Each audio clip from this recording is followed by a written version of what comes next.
Hi, everyone, and welcome to another episode of Note the Past. I have long had a passion for Volkswagens, and my first Volkswagen was a 1959 ragtop Beetle. And since that time, I've had about 10 of them, and they're an important part of our family.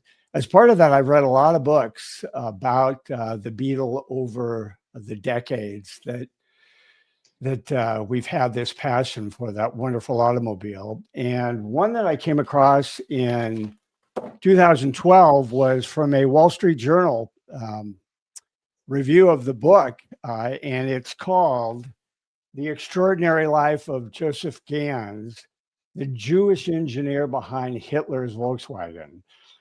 And I'm so pleased to have today the author of that book, who is Paul Schilperoord, and he is joining us from The Hague in Netherlands today. Welcome, Paul. Great to have you. Yeah, thank you. Thank you for having me.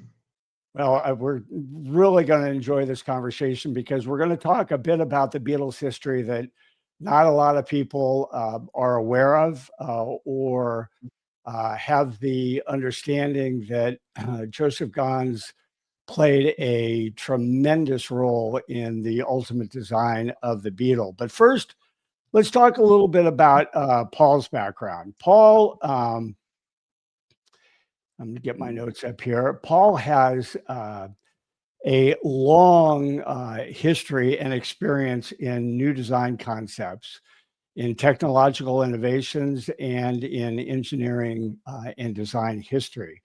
And design history is a perfect lead into our discussion about the Beetle today and your amazing book. Why don't we start with your journey? Let's talk a little bit about your interest and experience as a child with the Volkswagen. Yeah, so my interest in the Beetle goes way back to when I was a small boy. And I'm not even sure exactly why, but I think growing up in the 1980s, car design was so square. All the cars were completely square, the square lines, straight lines. And the Beetle, there was still a lot of Beetles about. And they just looked so different, these small bulbous cars, and they had a special sound because of the air-cooled engine. And of course, the engine was in the back, while most 1980s cars had the engine in the front. Yeah. So they somehow fascinated me. How did you get interested in Josef Ganz? Growing up with that Beetle, that interest in the Beetle. Later on, I went to study mechanical engineering and industrial design. After that, I started working as a journalist. And I always had the story of the Beetle in my mind, what I read in the books, which was basically that Porsche and Hitler together created the Volkswagen as we know it. But then I had an opportunity to write an article about Volkswagen history. And I started reading up again about what exactly the story was. And I found an old copy of Automobile Quarterly, an American magazine, a copy from 1980. And in that is an excellent article about the origins of the Volkswagen Beetle. And it describes some of the most prominent engineers who contributed to the design of the Beetle. And one of the people mentioned in that article was Josef Ganz. And for me, that was a revelation. I never heard that name. Having read several books about Volkswagen, I never heard the name Josef Ganz. And just the very idea that a Jewish engineer would be behind the Volkswagen, which was essentially a Nazi project, that just fascinated me, and that's where the story started. Well, and it sort of developed into this wonderful book. And here's the book cover, and I'd really encourage anyone to take a look at it. And read it because it's just fascinating. But you can even see on this cover, as Paul was just talking about, you can see Hitler down there with a model, and to the left, you see Ferdinand Porsche, and the top is Josef Ganz. I thought that one of the quotes that you had in your prologue really hit the nail on the head, and I'll just read it here quickly. It's on the screen. Although Hitler would indeed popularize the Volkswagen, even the most prophetic journalist could not have foreseen that in the process, the statesman would deliberately erase the brilliant Jewish engineer Josef Ganz from history and hand his brainchild over to Ferdinand Porsche. I mean, that really sets the stage for our discussion today. And Paul, you must have in your research just been amazed that this brilliant engineer was totally erased from the history of the Beetle. Yeah, exactly. I was astounded by that. Like I said, I never heard of him. And also the author of the article, he was struggling to find information about Joseph Ganz. He knew some of the bare facts. Well, he seemed to have been very important. So for me, that was really the spark to start researching this. Well, and the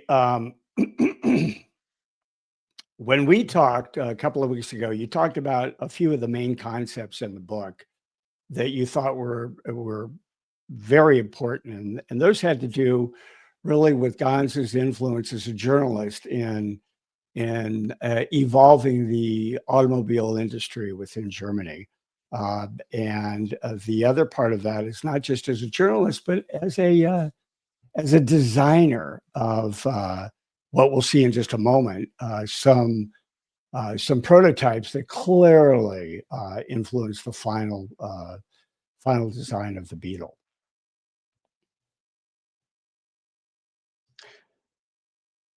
Here, yeah, exactly.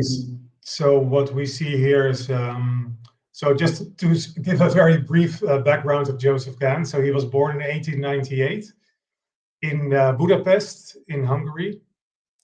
And he went to Germany after the First World War, and he studied mechanical engineering. But after his studies, he started working as a journalist, which for me is also interesting because it's the same path that I took. I studied mechanical engineering and started working as a journalist.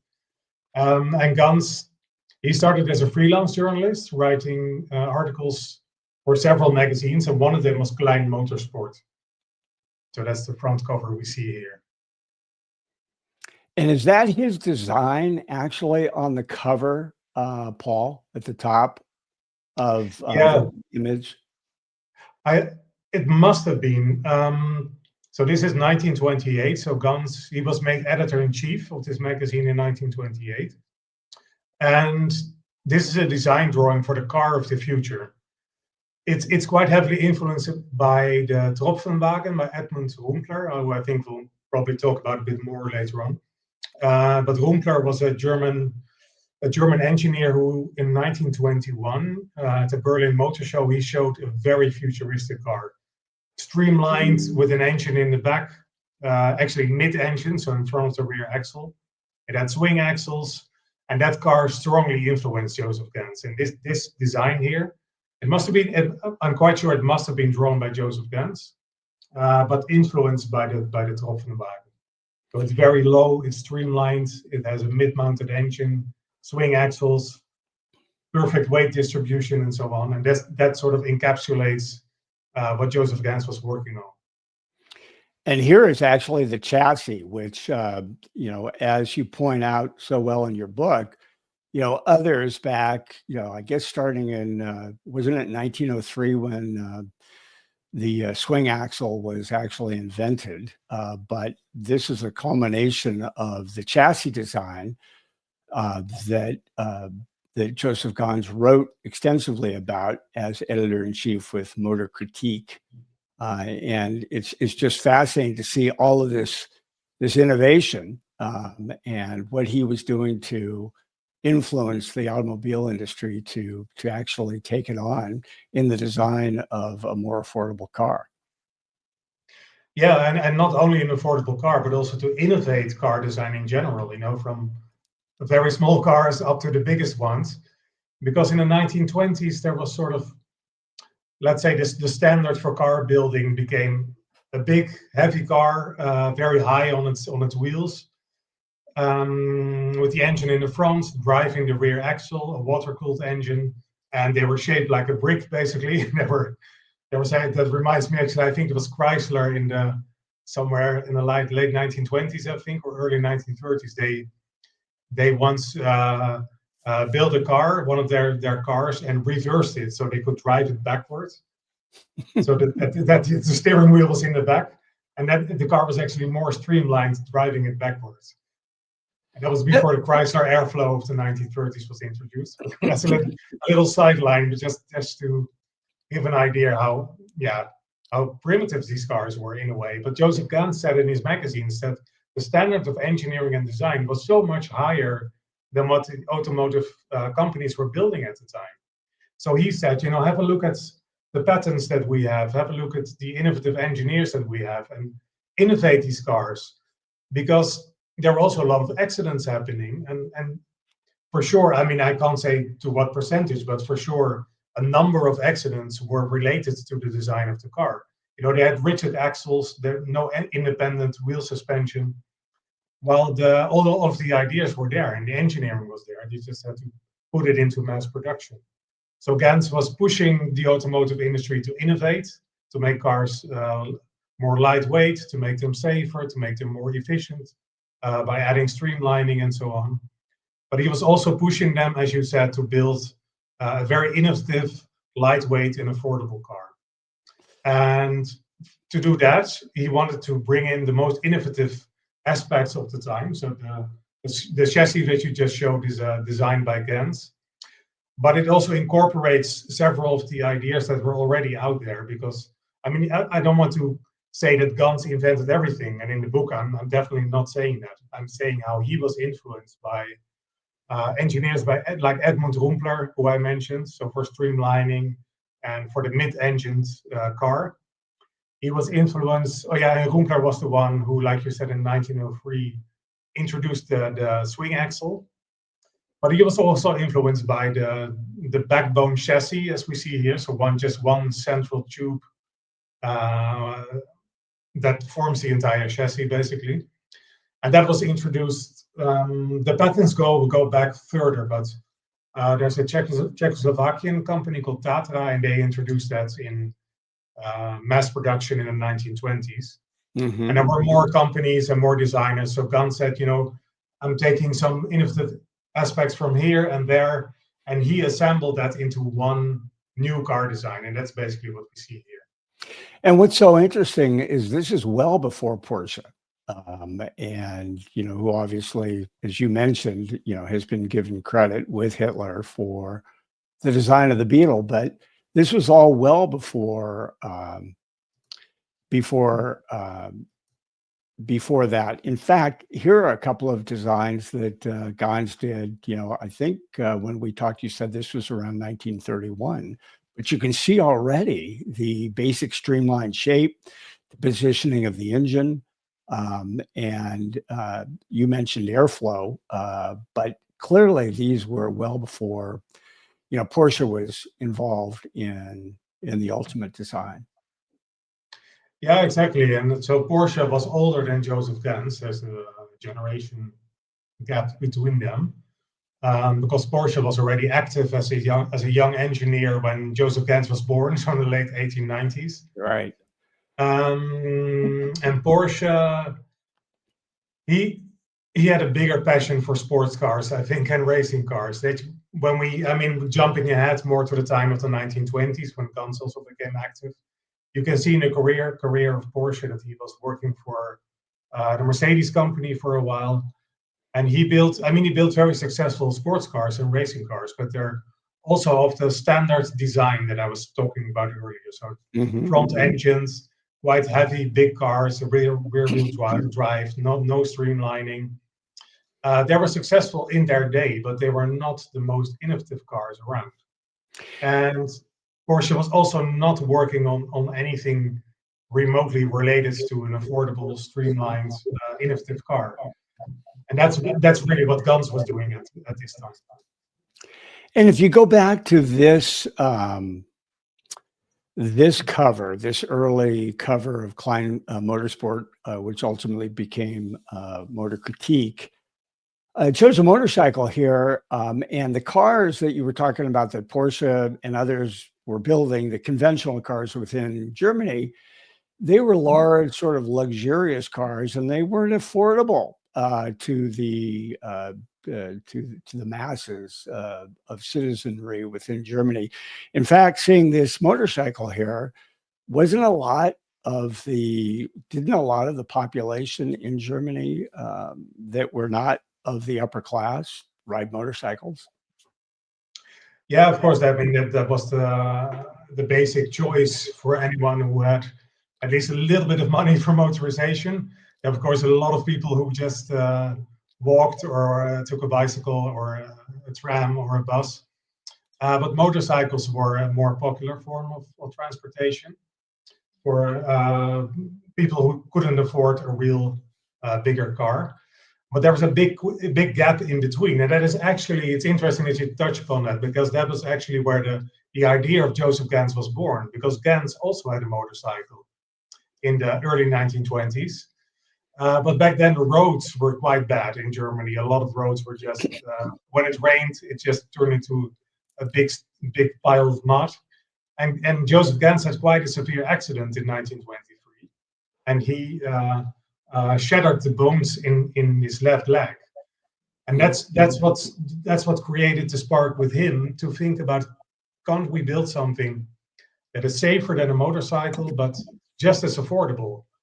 So basically like a motorcycle on four wheels that will give also accommodation for at least two people. That's why his idea was born for a Volkswagen. Yeah. So if we go back then to if we go back to the let me get my slides right here. Bear with me. To the basic concept of Ganz designs here, you can see the progression in the actual prototypes that he actually built. And the first one was the Artie Ganz, working for the Artie company, I believe. Is that the name of it, Paul? Yeah, so Artie was actually a motorcycle company. So you could see that around 1930, late 1920s, there were different motorcycle builders in Germany. And they could foresee, even though it was a time for the economic crisis, they could foresee that the car would become more important in the future. So they were exploring this idea of an affordable car. And so Josef Ganz was at the same time pushing the automotive industry to build a more affordable car.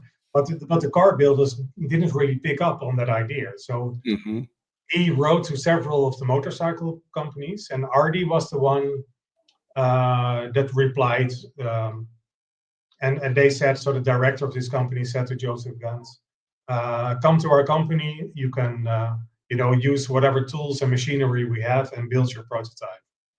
So that's what he did in the summer of 1930. And that's the car we see in the pictures. So this is this basically has the chassis design that you were showing earlier on the front cover. So there's a simple backbone chassis.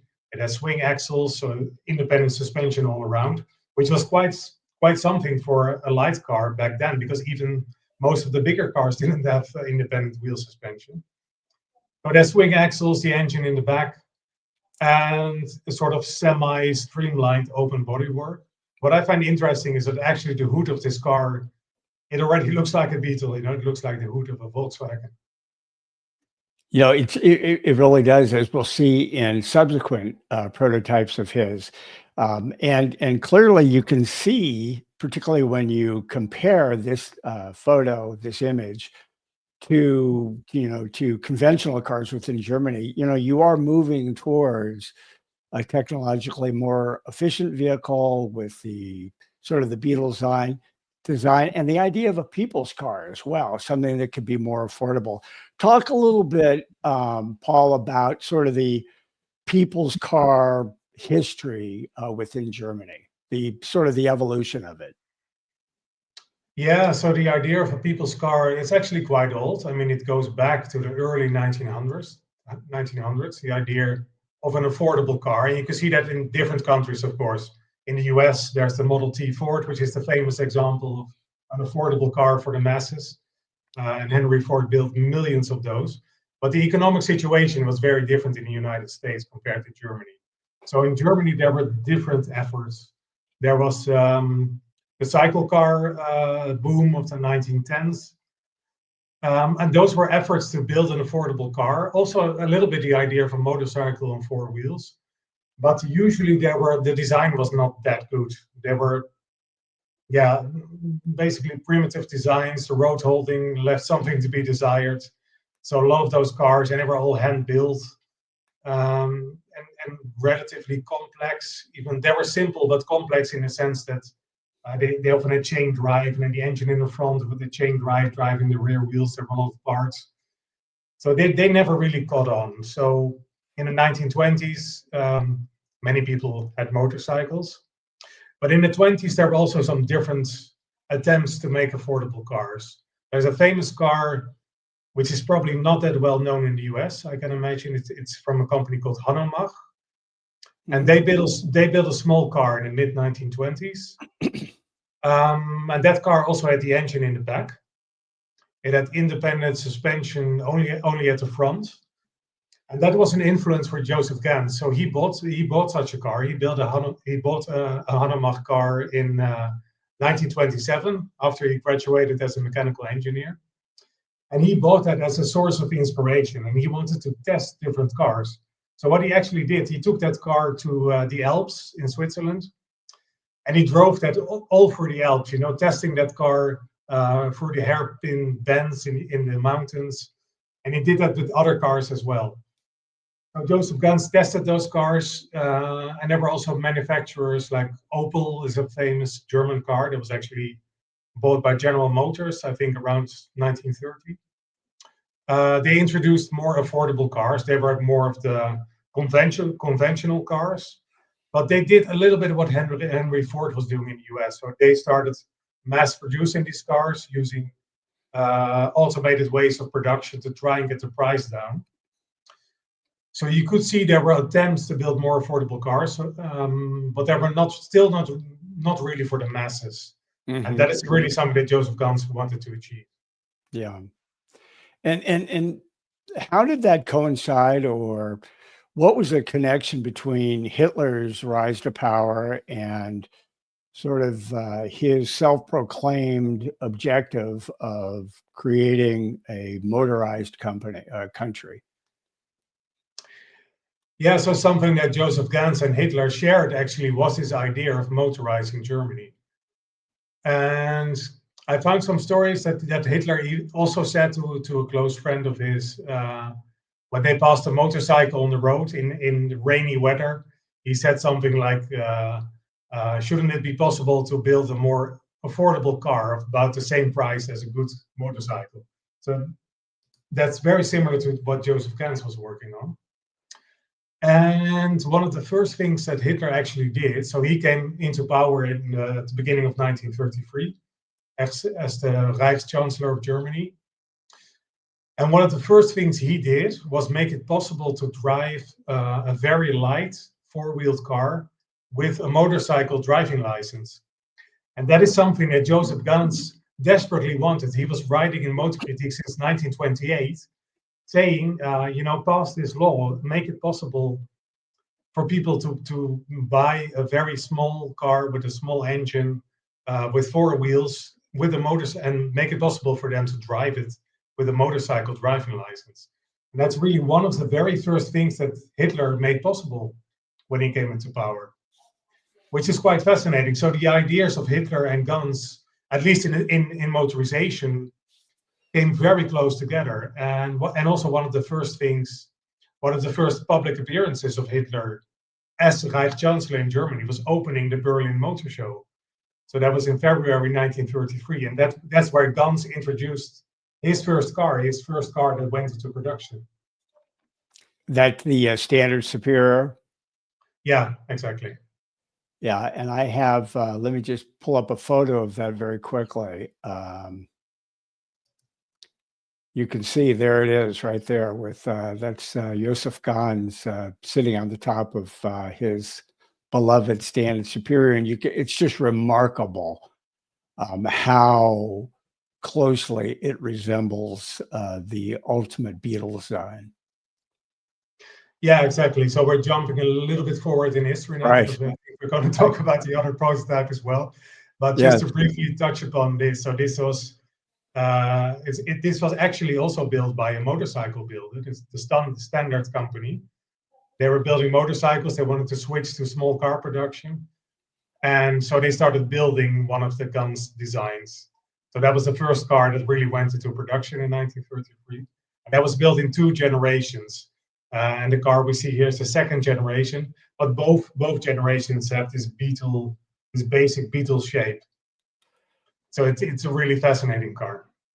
Well, talk a little bit back to the People's Car. Can you talk a little bit about the whole KDF movement, strength through joy, and how that sort of culminated in the design of, I won't even try to pronounce the name of the city, KDF wagons that ultimately became Wolfsburg. But can you talk a little bit about that KDF movement, and how it was part of sort of Hitler's notion of strength through joy and the ultimate development of the Beetle? Yeah, so that organization, I think their basic mission was to, let's say, make the German worker happy, because Hitler concentrated, of course, a lot on the working force in Germany, and the idea to elevate them, so to get them, give them higher salaries, to make holidays possible. So there's actually in the north of Germany, there's still, I want to visit that one day. My parents went there actually some years ago. There's like there are holiday houses for German workers built in the 1930s. I think it's like 1 kilometer of concrete holiday houses there, built in the 1930s by this Strength Through Joy organization. Mm-hmm. So that was one of the things, and so Hitler became very interested in this idea of a German Volkswagen, because this was being talked about a lot in the German media. And that was also very much inspired by Josef Ganz, this whole conversation. But Hitler wanted to pick up on that, and the Strength for Joy organization was the organization where that idea was embedded. Let's say the Volkswagen idea. So then the idea was to give the German workers a better pay, give them holidays, and make it possible for them to afford a Volkswagen, so a people's car, for them to buy their own car. And they did that by the introduction of a system where they could save up for such a car, for a people's car. So they had to buy saving stamps of 5 Reichsmark each, and had to put these stamps into a booklet and try to save up for their own people's car. And Paul, was that considered in retrospect to be sort of a scam, leading to trying to get the German citizenry to accept or to fund the military, the subsequent military operation in World War II? Yeah, I mean, definitely that's part of it. Of course, I mean, the Volkswagen project was a genuine project in the sense that they put a lot of money and effort into the development of the Volkswagen and a lot of testing to build a really sturdy, good car. But Ferdinand Porsche, I mean, of course, he was also given the assignment to build a military car based on the Volkswagen chassis. So he did that in parallel to the development of the Beetle. He was also working on military versions. So there was an amphibian version. There was a Jeep-like version of the Volkswagen. And all these people, there were a few 100,000 people saving up for their own Volkswagen. But all this money went into the war effort because these people never received a car. So they were saving up for their car, but by the time the Volkswagen was finished and by the time they built a new factory to build these Volkswagens, that was, by the time that was finished, that was around the time that the Second World War broke out. And the factory, I mean, they never produced Volkswagen. They built a handful of cars which were used just for demonstrations, to show the Volkswagen to the German people. But the whole factory, it's also I mean, I had a tour for the original factory some years ago, and what you can see there, the rooms in which they built this car, they're massive. They're very big rooms, very big industrial halls, and then you see a production line for such a tiny little Volkswagen. That doesn't make sense. So I think the factory from the beginning was designed for wartime production. So they switched to building things like tanks and flying bombs and airplanes. So I think from the beginning it was designed for wartime production.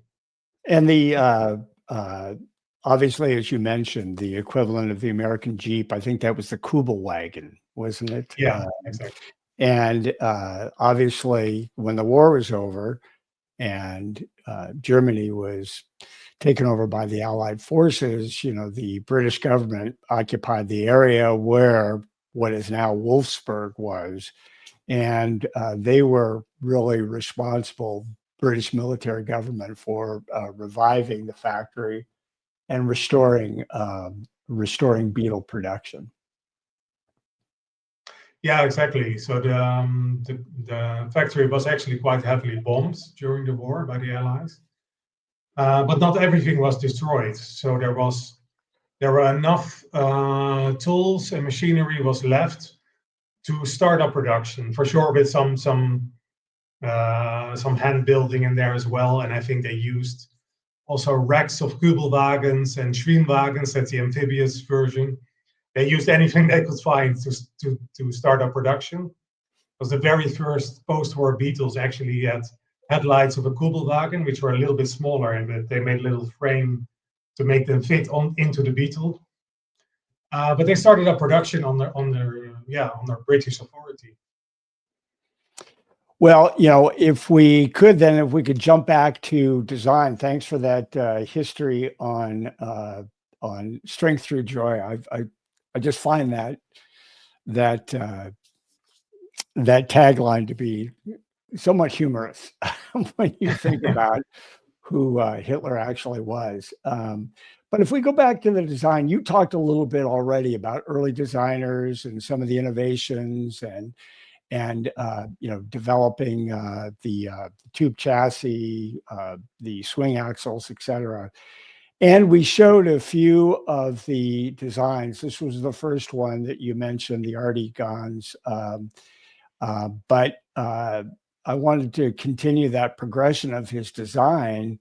This was his second major design, the Maikäfer, or Maybug. Talk a little bit about that one. Yeah, so the reason actually why the RD company did not proceed with the first prototype was because of this law that the factory owner, the director also wanted this law passed that people could drive such a car with a motorcycle driving license. The law that Hitler passed in 1933. But at the time, it was still not in place. So he abandoned the idea.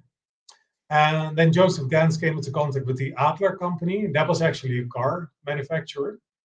They built more conventional cars, but he got the opportunity to build another prototype. So the second prototype, a bit more sturdy and a bit more catered to production. And so we see Josef Ganz here behind the wheel of this prototype. And one thing I should mention actually about this car, which is interesting, is that it looks like it has a radiator at the front. But that is completely fake, because what he did here is, there was, of course, the thing is, car builders were conventional at the time, but a lot of the buying public was conventional as well. Yeah. If a car looked too streamlined and too weird, let's say, people would not buy it. And that was a lesson learned with the Rumpler Tropfenwagen, the streamlined car from 1921. Almost nobody bought that.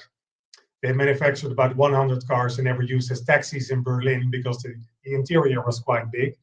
So they were quite roomy. So that was a lesson learned. So Josef Ganz, I actually have a document written by Josef Ganz at the time in which he said, we should start with a standard design, even if it has a fake radiator at the front, something to please the buying public. And that way we can introduce at least the innovative engineering underneath the bodywork. And as a next step, a couple of years later, we can introduce the streamlined bodywork as well. So Well, that makes underneath a this lot of car, sense. yeah, so underneath this car is very innovative with everything we talked about earlier, including the engine in the back. And actually, the man who is sitting in the passenger seat here, he is called Paul Schilperoord, and he was another pioneer of streamlining. So there was Edmund Rumpler with his Tropfenwagen, and another pioneer at the time was Paul Schilperoord. And he had several patents in streamlining of cars. He started with Zeppelin design, the airships, the airship Yes. design. And based on those streamlined shapes, he started making designs for streamlined cars as well. And he was quite a good friend, I think, of Josef Ganz. They met each other frequently. And they discussed car engineering, of course. And Josef Ganz was able to convince Paul Schilperoord that for a streamlined car, that the whole idea of streamlining would work the best if the engine was in the back. The way the air would flow through the engine. So together they were trying to develop the ultimate streamlined car with the engine in the back. Just a fascinating story. All these collaborators that Josef Ganz had well before Porsche. But speaking of Porsche, I think in your book, you mentioned that as part of his commission to build the Beetle, or maybe it was before, he actually went and spent some time along with his son, sort of looking at the technology and innovation around the Maikäfer, the Maybug, and actually drove it a bit. And that sort of influenced his future design of the Beetle as well. Yeah, exactly. I mean, I'll try to give you a brief overview. The rest it's more in detail in the book. But what is never mentioned, so the first prototype that Porsche built, which resembles the later Volkswagen Beetle, was built by Zundap, which was also a motorcycle company in Germany. But the reason why he built that prototype was because Zundap was looking for someone to design a similar car as the Maybach that we see here. But Ganz was already involved with another manufacturer, so he was at Adler at this time. So Zundap was looking for a new designer. And by that time, Porsche had set up his own design company. So they went to Porsche, and Porsche was not really interested in small cars, small affordable cars. He was much more interested in racing cars and sports cars. And Porsche was working on a project to make a new Grand Prix car, a new racing car. And Zundap promised Porsche that they would develop the engine for that car. They would build the engine for that race car for Porsche's project. And in return, Porsche had to help them to develop an affordable car, something that they could market as a people's car. And so there's a little bit of history I wanted to put in here, because you never hear that story, and that is so crucial for the whole reason why Porsche went into designing affordable cars. And before they embarked on that project, so before they started with the Zundap project, Porsche and his son, and also Adolf Rosenberger, who was the financial director at the Porsche company, they visited Josef Ganz, and they all test drove the Maikäfer, the Maybach that we see here, before embarking on the Zundap project. So they had to get some inspiration. How do we build such a car, such an innovative car that Zundap wants? Just another example of the influence that Josef Ganz had in the final design. I also find it interesting that Maikäfer, means Maybug, and obviously, we refer to the Volkswagen not only as a Beetle but as a bug as well. Yeah, so I think it was just a wonderful connection. All these stories are wonderfully depicted in your book. I've read it twice now, all the way through, and I absolutely learn something each time I go through. So, from the Maybug right here came this design here. Talk a little bit about this. Yeah, so what happened in Germany? So Josef Ganz introduced the Maybach actually in May 1931. So that's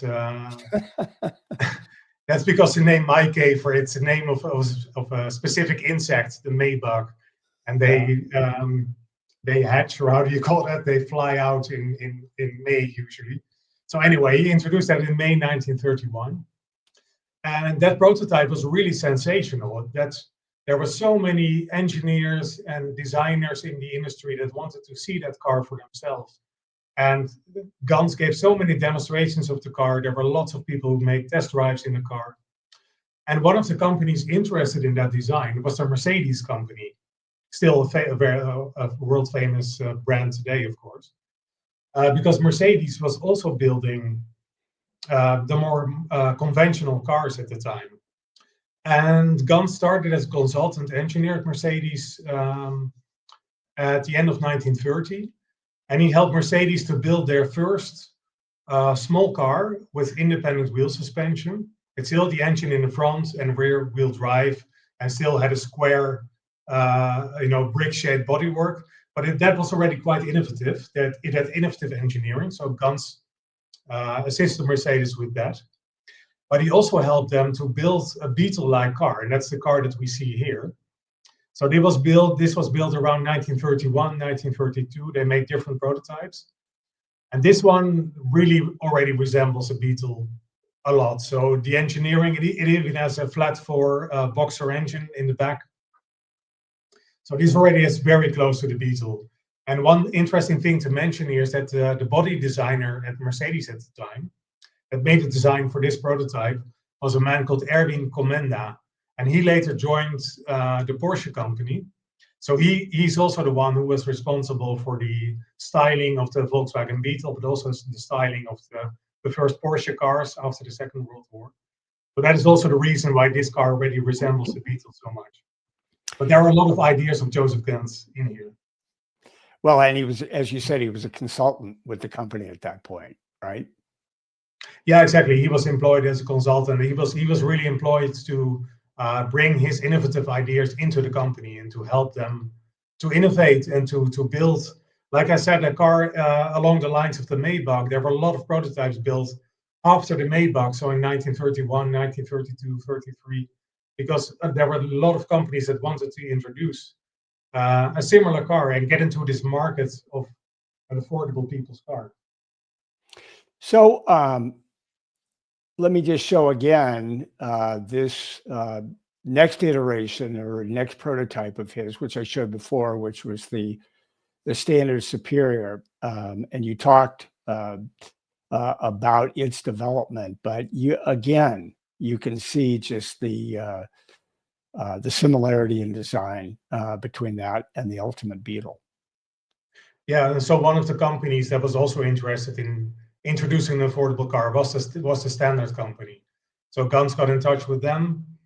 They met up, they built a prototype, and then this was the car introduced in 1933 at the same motor show that Hitler opened as Reichschancellor. Yeah, and look at the conventional car right across the street, which clearly you can see how the notion of Ganz's design here would captivate a country looking for an affordable, technologically advanced vehicle versus the conventional cars of the past. So if you look again, Paul, here's the design that Ganz was part of when he was with Benz. Here's his standard superior, and here is the KDF wagon that was ultimately built by Porsche and his development team. Yeah, exactly. And actually, the Mercedes company was quite closely involved as well in the whole project. Mercedes also built, so after that prototype that we talked about a few minutes ago, they made another car, which they introduced in 1934, which also has the engine in the back. It's an interesting car. It's a Mercedes 130, it's called, and they made a bigger version, the 170. And a sports version as well called the 150, and they also resemble the Beetle quite a lot. And all of that efforts went into the design of the Volkswagen, because Hitler said to Porsche, You can use whatever we have. You can use all of the knowledge, all of the patents from the German industry for the development of the Volkswagen. But it was sort of a project that was so important for Germany that all of the companies had to basically hand over their intellectual knowledge for Porsche to use. So that included, of course, directly and indirectly a lot of efforts that came from Josef Ganz. Talk a little bit about the Berlin Auto Show. Was that where Hitler and Ganz were? Was that in 33 or 34? So in 33, Josef Ganz introduced the Standard Superior at the Berlin Motor Show. And Hitler opened that motor show. And I actually found photographs taken by Josef Ganz of Hitler. And they were, I'm still not sure if they actually met and talked together. The chances are quite big that they did. Because I have pictures of Hitler taken by Ganz. And they were just a couple of meters apart. And there are also different stories of Hitler looking at the Standard Superior at the show and expressing big interest in the car. And this picture actually was taken the year after that, so 1934. Okay. So the next year's motor show, that's where they developed. So Standard developed a new version of the car, which is the car we see here. So it was the second generation of the Standard Superior. And this was in 1934. Oh, 1934. Okay. Again, this is Ganz' design. Yeah, exactly. So Ganz was also at this motor show, Hitler as well. But I mean, in that 1 year between 1933 and 1934, so much changed in Germany. Yeah. Even the fact, you can see it in the pictures, because in 1933, Hitler was just in a simple two-piece suit at the motor show. And in 1934, he was in a full military uniform. There were swastikas all over the motor show. But Hitler, so Hitler was there, but Ganz was there as well. So as a Jew, he was still able to go to the motor show. I mean, he was arrested before then. He spent some time in prison, but came out. And he was still able to move about freely. There were all kinds of problems, but he was still able to visit the motor show. But a few months later, everything changed for him. Yeah, I think I have a photo here which I can show. At least there's one photo that you sent me of there's Hitler. Yeah. So this was taken by Josef Ganz at the motor show. Yeah. And you can see here the front wheel for motorcycles. So this must have been very close to the stand of the Standard company. Yes. And we look through and you see Adolf Hitler with his typical mustache there. Yeah, that's just fascinating. I'm going to grab one more here if I can, because while I'm getting it, so around what, 34 after that show, was that when the Nazis and Hitler tried to erase Josef Ganz, and he had to flee Germany to Switzerland? Talk a little bit about that. Yeah, so that was actually around the same time as the 1934 Berlin Motor Show. Okay. Porsche came into contact with Hitler because Hitler was looking to develop the People's Car project, so the Volkswagen project in Germany. And he was looking for a designer, an engineer who was not attached to one of the big car manufacturers. And there were not that many independent designers around. But of course, Josef Ganz being Jewish, it was impossible, of course, for the Nazis to employ a Jewish designer for such a project. So Hitler came into contact with Porsche. They were introduced by a mutual friend. And exactly at the same time, so Hitler employed Porsche for the project, but he also did everything in his power to erase the name Josef Ganz from German history, basically. So what he did, he issued a full publication ban for Josef Ganz. So he was unable to publish under his own name or unable to take out any new patents. But also the entire German media, the entire German press, was forbidden from mentioning the name Josef Ganz. And I found that what I found really fascinating in my research, I found a lot of articles from the time of the motor show. So that was in March 1934, in which Josef Ganz was absolutely hailed as an innovative engineer who was behind the progress in the German automotive industry. And then from the next month onwards, because the publication ban came somewhere towards the end of March 1934. And from that point onwards, you can't find the name Josef Ganz anywhere in German media until after the Second World War. That is troubling. That's the word that comes to my mind. Yeah. Troubling. And you mentioned also his fleeing to Switzerland. Yes. So that was just a couple of months later, and that actually happened in the same month that Porsche signed the contract to develop the German Volkswagen. That same month, there was actually an assassination attempt on the life of Josef Ganz. But where that came from, there were also, that's a bit too much to discuss now, I think, but that's all written about extensively in the book. There were also some other forces from people who were trying to steal the designs of Josef Ganz, so industrial espionage. And so it was probably from that direction. There was someone who was involved in the Gestapo, and he was probably behind that assassination attempt, but it's all very close together. So Porsche signing the contract, an assassination attempt on the life of Josef Ganz. And then Josef Ganz actually went on a holiday to Switzerland in June or July 1934. And he was warned by a colleague that he should not return to Germany because he would for sure be arrested, because the Gestapo came to his house when he was on holiday in Switzerland. So his colleague warned him, do not come back to Germany because you will be arrested and things will not end well for you back here in Germany. Wow. Fortunately, had a great friend that that tipped him off. Talk a little bit about his sort of clandestine return to Germany to pick up his drawings and his patents. That's a fascinating story. Yeah, so Ganz stayed in, not only in Switzerland. First, he was in different countries. He was in Liechtenstein, a very small country in Europe, which borders on Switzerland. And he stayed in Switzerland for a while because he was now on a tourist visa. He had to try to find a new home. He couldn't return to his home country of Germany, which is crazy when you think about it.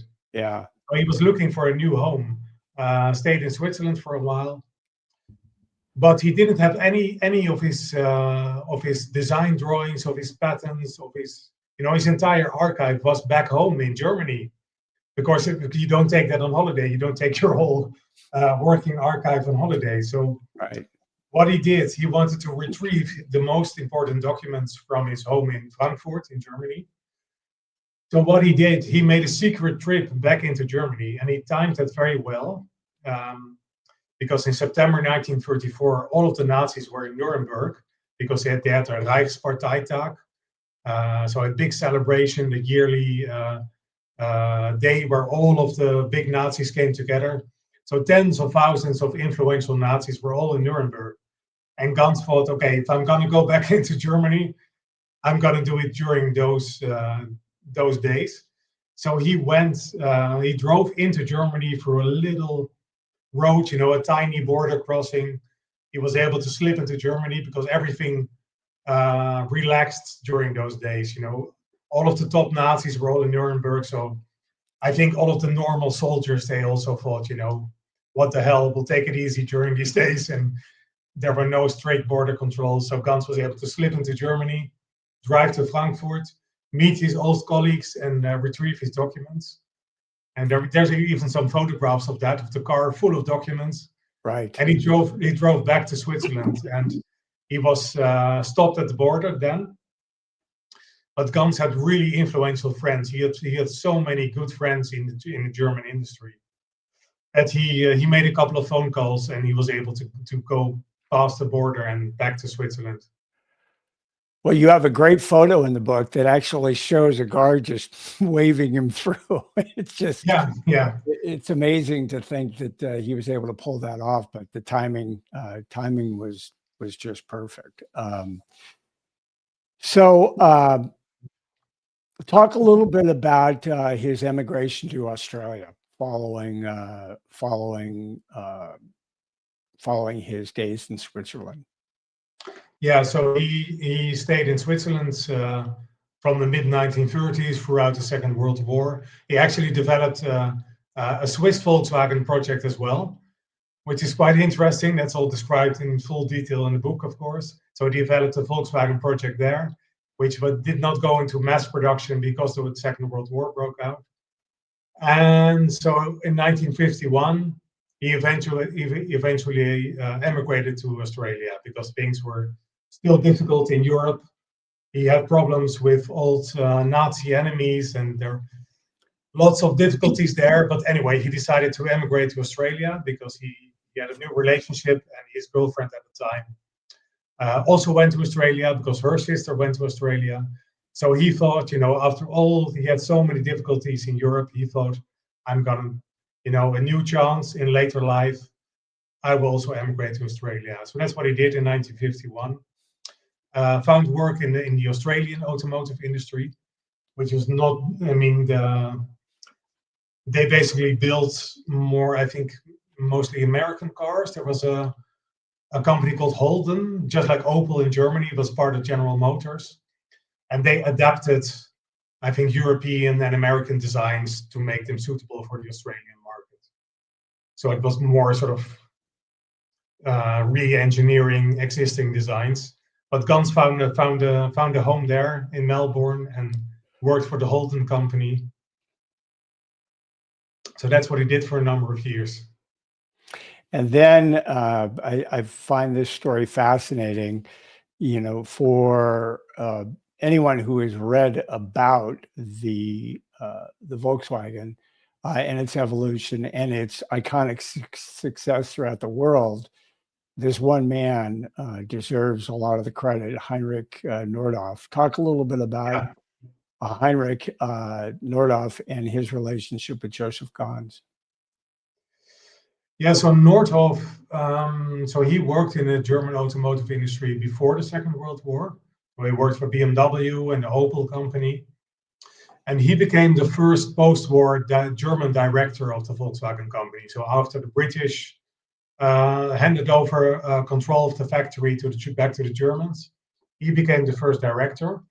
And Ganz and Nordhoff knew each other from the 1930s when Ganz was working for the Motor magazine. And Nordhoff actually contacted Ganz when he was in Australia.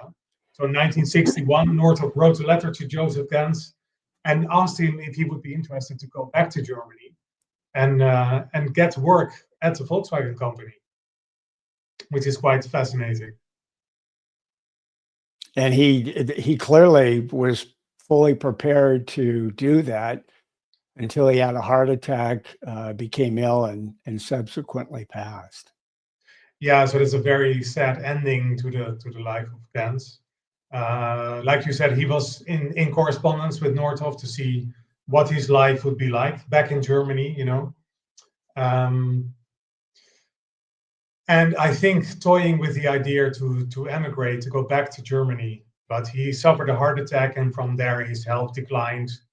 I mean, he lived for a number of years, for several years, but he had a few heart attacks and eventually passed away at the end of the 1960s. So this was a quote from Heinrich Nordhoff in a speech he gave in 1958, I believe. Many young engineers, particularly in Germany, took up the challenge, and they were spurned on by Josef Ganz, the editor of a magazine called Motor Critique. He attacked the old and well-established auto companies with biting irony and led a crusade of new thought with the ardent conviction of a missionary. And Paul, you mentioned, I believe, that Ganz was one of two people, two designers that were actually mentioned in this speech. So he obviously, Nordhoff held him in high regard.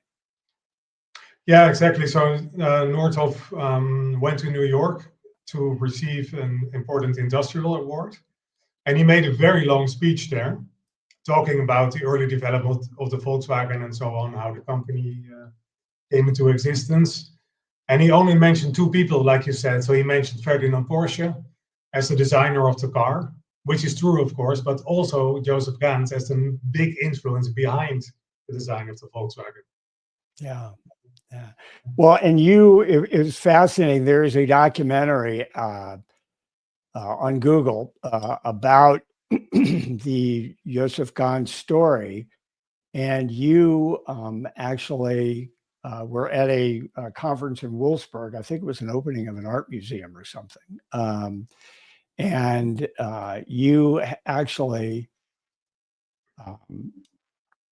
this is part of your speech that which I thought was great. Again, this is Paul talking at this conference. He started building prototypes, the Artie and the Maikäfer, when almost everyone in the industry was saying this doesn't work. And he started proving it with the Artie Ganz and the Maikäfer. They're quite simple. They're very simple cars, but the design was very innovative. So I think for his designs and for his patterns, he did inspire the final design of the Beetle. Yeah, exactly. So in 2016, there was an exhibition, a big exhibition in the art museum in Wolfsburg, where the Volkswagen factory is. And one part of the exhibition was about Josef Ganz. So there's a Swiss artist called Remy Markovic who made all kinds of artworks based on the story of Josef Ganz, which is really interesting, photographic works and even a kind of a statue. It's interesting to look up.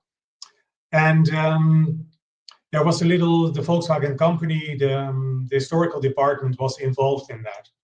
And the historian of Volkswagen organized a little symposium about Volkswagen history.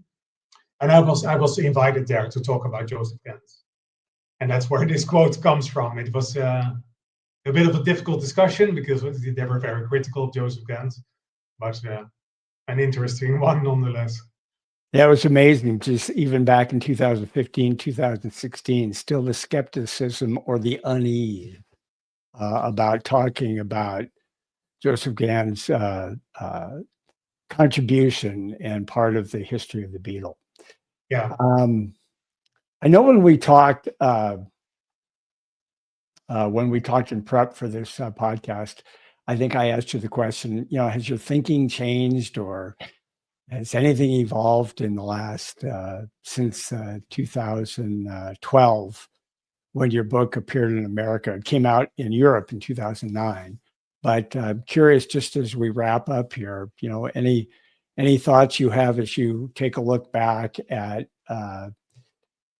your journey in putting together this brilliant account of, one man's contribution and how he was erased, but ultimately recognized for being one of the fathers of the Volkswagen Beetle.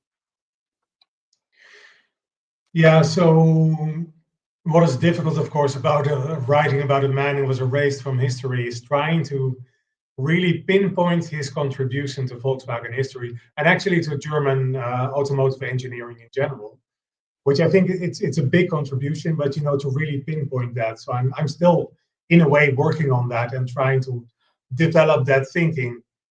Because when you look at the Volkswagen Beetle, of course, in detail, everything is different, but the concept of Josef Ganz is really there. The shape of the car, the engine in the back, the way the air flows through the engine, the chassis design, the independent suspension with swinging axles on the car. There are so many things that originate from Ganz that I'm trying to develop that balance, between where does the influence begin, where does it end. But in any way, I'm still convinced that without Josef Ganz, there would not have been a Volkswagen Beetle in the way that we know it. So Ganz should really be in there, together with Adolf Hitler was influential because he put up the money for it. He built a factory. Ferdinand Porsche was influential as the main engineer. And what I think is also important to stress is that Porsche had a whole engineering team. He did not design this car single-handed. He had a motor expert, a gearbox expert, a body design expert, and so on. Yes. But Ganz should definitely be in there, that is Josef Ganz, Adolf Hitler, and Ferdinand Porsche. They are equally important, I think, for the Volkswagen Beetle being developed. Well, I want to thank you for this brilliant account, and the images. Paul was kind enough to send me the images, many of which we were able to show today.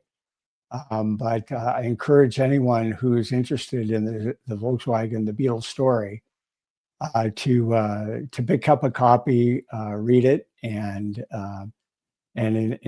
really learn something about, Germany, about the automobile industry, about the evolution of the Beetle. It was terrific. And Paul, I really thank you for joining us this afternoon. Yeah, well, thank you, Chris. It was really enjoyable to be on your podcast. So thanks very much. Great. Thank you.